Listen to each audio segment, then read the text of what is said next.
నమస్కారం. మనతో పాటు తోటపల్లి సాయినాథ్ గారు ఉన్నారు. తోటపల్లి సాయినాథ్ గారిది 40 ఏళ్ల సినిమా పరిశ్రమతో ప్రయాణము. గొప్ప గొప్ప సినిమాలకు ఆయన డైలాగ్స్ అందించారు, స్క్రీన్ ప్లే చేశారు. ఆ సినిమాలో లిస్టు చూస్తేనే మనకు చాలా ఆశ్చర్యము, చాలా ఆనందం కలుగుతుంది. 100 సినిమాలకు పైగా డైలాగ్స్, స్క్రీన్ ప్లే అందించిన రచయితలు చాలా తక్కువ మంది ఉన్నారు. వేళ్ల మీద లెక్క పెట్టుకోవాలి.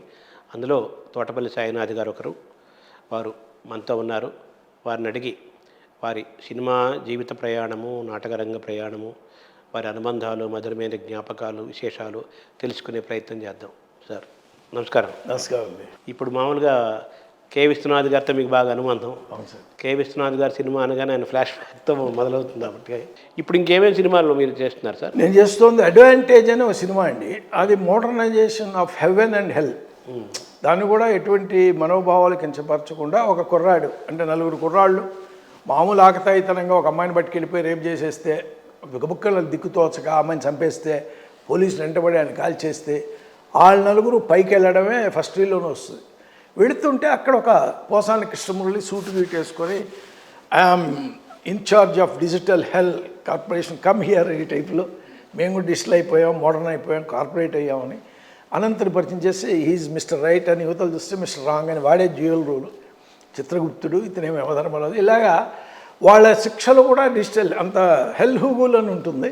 అది మొత్తం ఫ్లాష్ బ్యాక్లు చెప్తుంది గూగుల్ లాగే.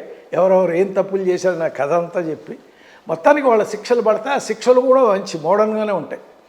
అలాంటప్పుడు ఉలిక్కి పడలేస్తే ఇది కళ అని తెలిసి ఈ కళ వచ్చాక ఫ్రెండ్స్తో షేర్ చేసుకుని నిజంగానే వాళ్ళు వెళ్ళి ఒక అమ్మాయిని రేపు చేయాల్సిన వాళ్ళు ఒక అమ్మాయిని ఆపద నుంచి కాపాడి పోలీస్కి హెల్ప్ అవుతారు అనేది కథ. ఇది అడ్వాంటేజ్. కాబట్టి ఇది ఖచ్చితంగా నాకు ఎందుకు కొత్తగా ఉంటుంది. మినిమం బడ్జెట్లోనే చేసాం. కంపారిటివ్గా సక్సెస్ అవుతుంది నమ్మకం ఉంది. వాళ్ళదే భార్గవ శంఖం అని ఇంకో నెక్స్ట్ సబ్జెక్ట్ వర్క్ చేస్తున్నాము. ఇట్లా జరుగుతుంది సినిమాలు. అంటే 4 సినిమాలు ఎన్నో ఉన్నాయి కదా? అవును సార్. బెంగళూరు నుంచి ఒక ప్రొడ్యూసర్ వెంకటేష్ ఆచార్య అని, ఆయన కూడా ఒక అద్భుతమైన ఒక love story, triangle love story, ఇంకా ఏం పేరు పెట్టలేదు. ఆ ప్రాజెక్ట్ కూడా బహుశా పెద్ద హీరో మినిమం విశ్వక్ లాంటి వాళ్ళని అప్రోచ్ అవ్వాలని చూస్తున్నాం. అది somewhere in April next year start అవుతుంది. బట్ స్క్రిప్ట్ వర్క్ మాత్రం 1.5 yearగా చేస్తున్నాం దాన్ని. అది బాగా వచ్చింది. అది కాకుండా ఇంకొక కొత్త కథ అంటే ఫ్రాంక్గా చెప్పాలంటే ఇప్పటి వరకు మేము ఎప్పుడు చేయని ఒక మోడర్న్ లవ్ స్టోరీ. అది వీఆర్ డూయింగ్ ఫర్ ఒక అంటే వాళ్ళు ఇప్పుడే వాళ్ళ ఐడెంటిటీ బయట వాళ్ళు అనౌన్స్ చేయకుండా మనం చెప్తే బాగోదు. అవునవును. కాబట్టి లవ్ స్టోరీ దానికి సీక్రెసీ మెయింటైన్ చేస్తాం అంతే. 4 సినిమాలు చేతిలో ఉన్నాయి. అంటే వీటికి కథ మీరు జనరల్గా నేను స్క్రీన్ ప్లే డైలాగే ఎక్కువ సార్. అన్నిటికీ కూడా స్క్రీన్ ప్లే డైలాగ్, ఒక్క మాత్రం కథా మాటలు స్క్రీన్ ప్లే చేస్తున్నాను. నేను చెప్పింది ఫైనల్ది. ఈ కొత్త సినిమాది కథా మాటలు స్క్రీన్ ప్లే చేస్తాను. అంటే ఇప్పుడు ఒకప్పుడు సినిమా పరిశ్రమ వాతావరణానికి, ప్రేక్షకులు దీనికి ట్రెండ్ మారింది అంటుంటారు కదా. ఎప్పటికప్పుడు ట్రెండ్ మారుతుంటుంది. ఎవరి 10 ఏళ్ళకి ఒకసారి మారుతుంటుంది. న్యూ జనరేషన్స్ కదా.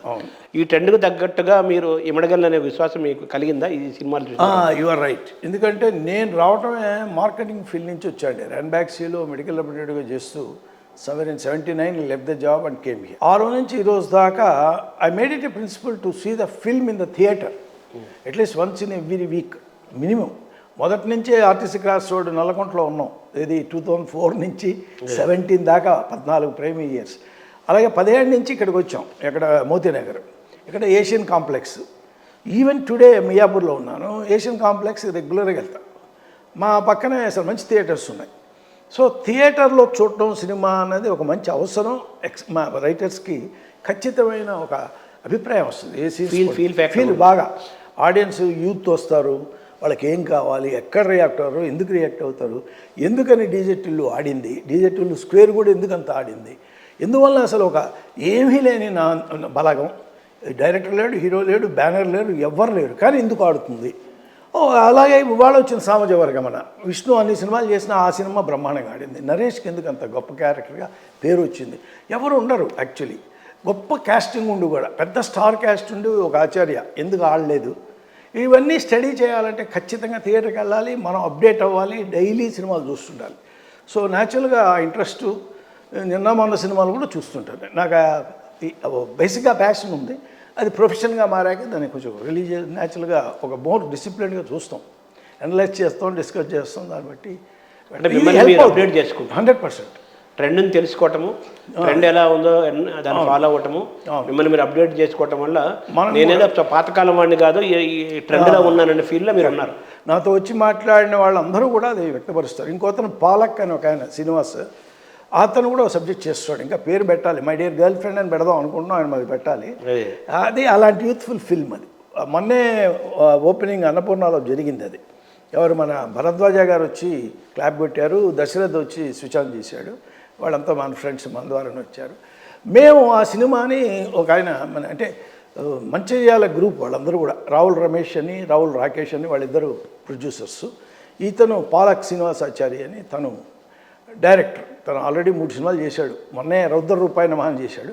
ఈ సినిమా కూడా మాటలు నేను రాస్తున్నాను, అఫిషియల్గా అనౌన్స్మెంట్ కూడా చేశాను, టైటిల్ చేయాలంతే. జనరల్గా మీ ఇన్నేళ్ళ మీరు ఎక్కువగా సినిమాలు 100 సినిమాల పైన చేశారు. వాటిలో ఎక్కువ మ్యాక్సిమం డైలాగ్స్ రాశారు, అలా కొన్నిటికి స్క్రీన్ ప్లే కూడా రాశారు. అసలు మీ స్ట్రెంగ్త్ ఎక్కడ నవరసాలు ఉంటాయి కదా, ఏ రసాలు ఎక్కువ మీ స్ట్రెంగ్త్ ఉంది? జనరల్గా నాకు నెంబర్ 1 స్క్రీన్ ప్లే అంటే ఇష్టం సార్. ఏ సీన్ అయినా ఎలా చెప్పామనేది మోస్ట్ ఇంపార్టెంట్. దాని ఏం చెప్పాం కన్నా ఏది ఎప్పుడు ఎక్కడ ఎంత చెప్పాలి అని తెలుసుకుంటేనే కరెక్ట్ అని విశ్వనాథ్ గారు చాలాసార్లు చెప్తుండేవారు.